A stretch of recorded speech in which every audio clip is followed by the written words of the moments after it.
سلوا التاريخ كم مجدا سطرنا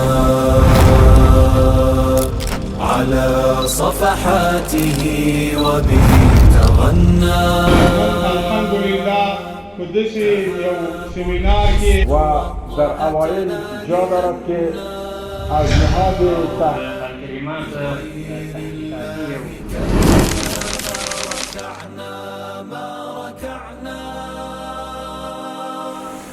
او څلورم هغه زموږ د علماو او زموږ د استادانو مسؤلیت هغه دا ده چې دغه امت وحدت راوبولي. څومره چې د دوی په توان کې وي کوشش باید دا وکړي چې په سیاسي لحاظ باندې، په مذهبي لحاظ باندې او په قومي لحاظ باندې د امت سره وګرځي.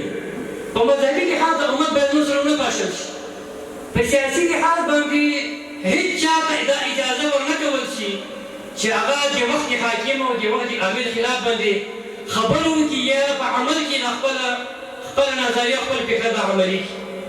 او دغسې په قومي لحاظ باندې هم لکه څنګه چې مخکې ورسره خبره وکړله، موږ او تاسې علما او استادان په دې باندې مکلف یو چې دغه امت کې د وحدت د روحیې بیا راژوندوي.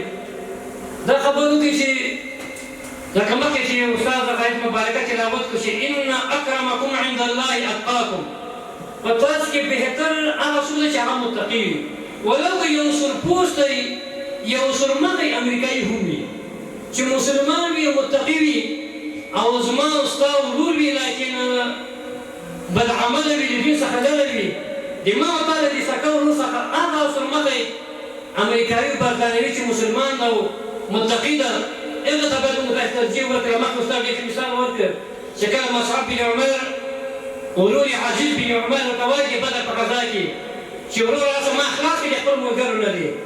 مصعب بن عمر صحابي ته وایي چې دغه مور یو ډېره پیسهداره ده، کلک کلک یې وتړوئ او ښیښې ډېرې پیږې چې بیا ګرد یې پیسې دې واخلئ. نو بیا دا خبره ورته کوي چې زما ورور دغه مسلمان انسان ته زما ورور نه وایي.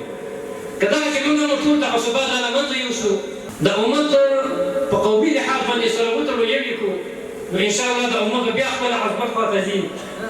او اخري خبره ده د امت د بیا احیا دپاره هغه علومو ته مخ کول دي. موږ لکه څنګه مخکې ما دا خبره وکړه، موږ په علمي لحاظ باندې د غربي نړۍ نه بیا په تخکاول کې د اسلامي هېوادونو په نسبت دا موږ افغانان فراز لرې پاتې یو، لکن په مجموع کې د اسلامي امت په علمي میدان کې دا د کفارو په مقابل کې په نصف حساب دي.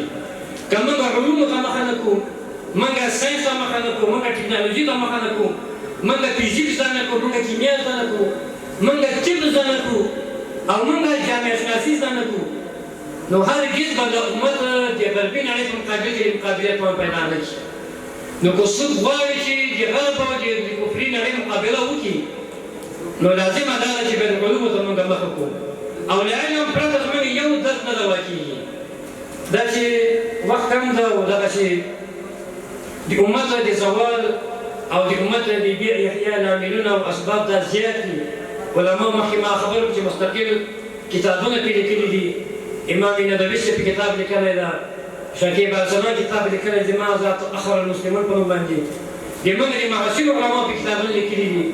که څوک اضافي معلومات دا ترلاسه کول غواړي کولی شي د کتابونو ته مراجعه وکړي. اقول قولي هذا استغفر الله لي ولكم ولسائر المسلمين برحمتك يا ارحم الراحمين. وبه تغنى تهاب الأسد وطأتنا لأننا لغير الله كلا ما ركعنا.